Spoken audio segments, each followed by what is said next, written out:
Assalamualaikum warahmatullahi wabarakatuh. Salam guru penggerak.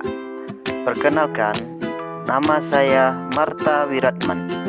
Saya dari Guru SD Negeri 03 Pasar Amping Para, Kecamatan Sutra, Kabupaten Pesisir Selatan. Saya akan menampilkan tugas 1.1.A.8, koneksi antar materi, kesimpulan dan refleksi modul 1.1. Saya dari calon guru penggerak angkatan 9. Dasar refleksi dari materi kali ini adalah yang pertama, apa yang saya percaya tentang murid dan pembelajaran di kelas sebelum saya mempelajari modul 1.1 ini.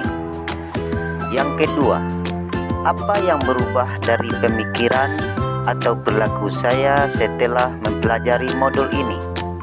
Yang ketiga, apa yang dapat segera saya terapkan lebih baik agar kelas saya mencerminkan pemikiran Ki Hajar Dewantara.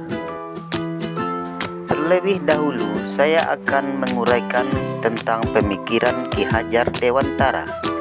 Yang pertama, Ki Hajar Dewantara memiliki semboyan yaitu Ingarso Sung Tulodo, yang artinya menjadi seorang pemimpin harus mampu memberikan suri toladan. Ing Madio Mangun Karso, artinya seorang di tengah kesibukannya harus juga mampu membangkitkan atau menggugah semangat. Tut Wuri Handayani, seseorang harus memberikan dorongan moral dan semangat kerja dari belakang. Yang kedua, pendidikan yang menuntun, yaitu pendidikan memberi tuntunan menuntun terhadap segala kekuatan kodrat yang dimiliki anak agar ia mampu mencapai keselamatan dan kebahagiaan yang setinggi-tingginya, baik sebagai seorang manusia maupun sebagai anggota masyarakat. Yang ketiga, membangun karakter siswa sesuai dengan kodrat alam dan kodrat zaman. Kodrat alam berkaitan dengan sifat dan bentuk lingkungan di mana anak berada, sedangkan kodrat zaman artinya adalah setiap anak sudah membawa sifat atau karakter masing-masing. Yang keempat, pendidikan budi pekerti artinya tidak hanya keseimbangan antara akhlak dan capaian akademis saja, tetapi mendahulukan budi atau akhlak dibanding deretan prestasi. Pemikiran Ki Hajar Dewantara tentu saja akan lebih memperkaya khasanah pemikiran yang telah ada, serta menginspirasi untuk melakukan praktek-praktek baik. Selanjutnya, apa yang saya percaya tentang murid dan pembelajaran di kelas sebelum saya mempelajari modul 1.1.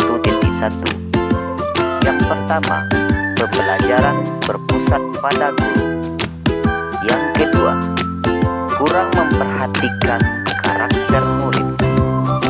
Yang ketiga, kurang melihat bakat, minat, dan potensi siswa. Keempat, terfokus pada penyelesaian materi. 5. Pembelajaran hanya mengembangkan aspek kognitif saja. Yang keenam, terfokus pada pencapaian KKM.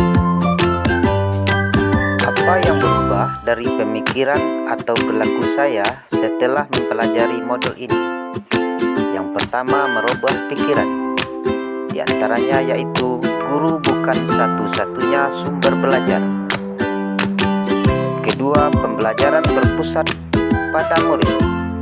Yang ketiga, menghargai setiap karakteristik murid. Merubah perilaku.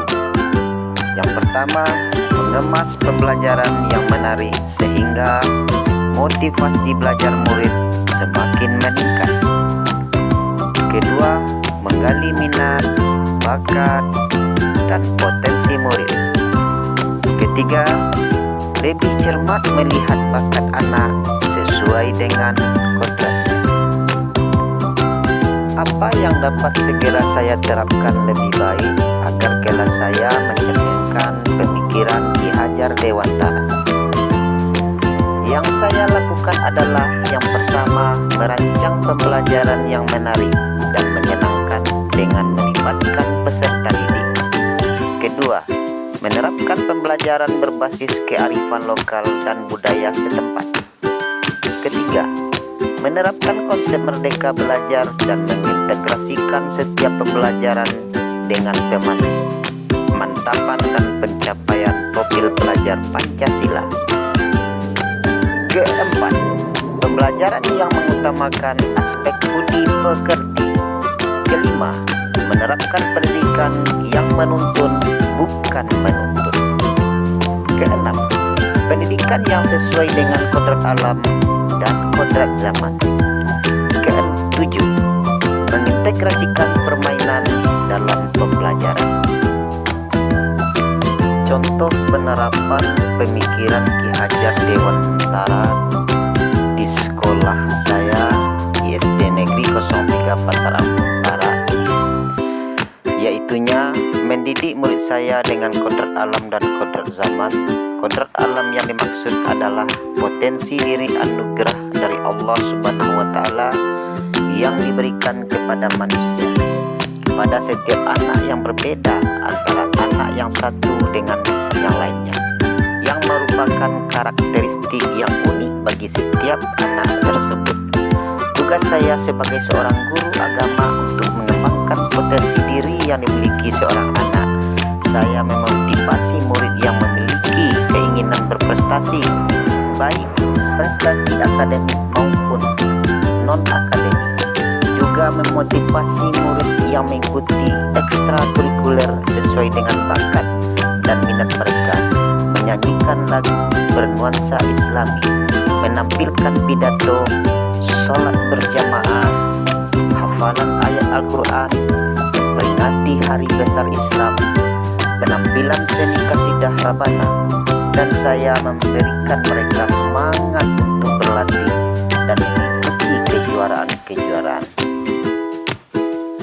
Sebagai kesimpulan dari refleksi modul 1.1.A8 ini, yaitunya yang pertama, menjadi seorang pendidik harus mampu memberikan suri teladan kepada anak-anak didik, mampu membangkitkan atau menggugah semangat dan memberikan dorongan moral serta semangat kerja.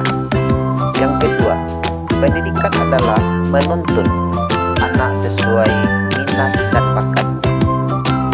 Yang ketiga, pendidikan bertujuan mengembangkan aspek kognitif, aspek afektif, karakter budi pekerti luhur, dan psikomotorik, yaitunya penerapannya. Yang keempat, pendidikan tidak melupakan kodrat alam dan kodrat zaman. Kelima, pendidikan sejatinya adalah menghamba pada anak. Demikianlah koneksi antar materi, kesimpulan dan refleksi modul 1.1. Sekian dan terima kasih. Salam guru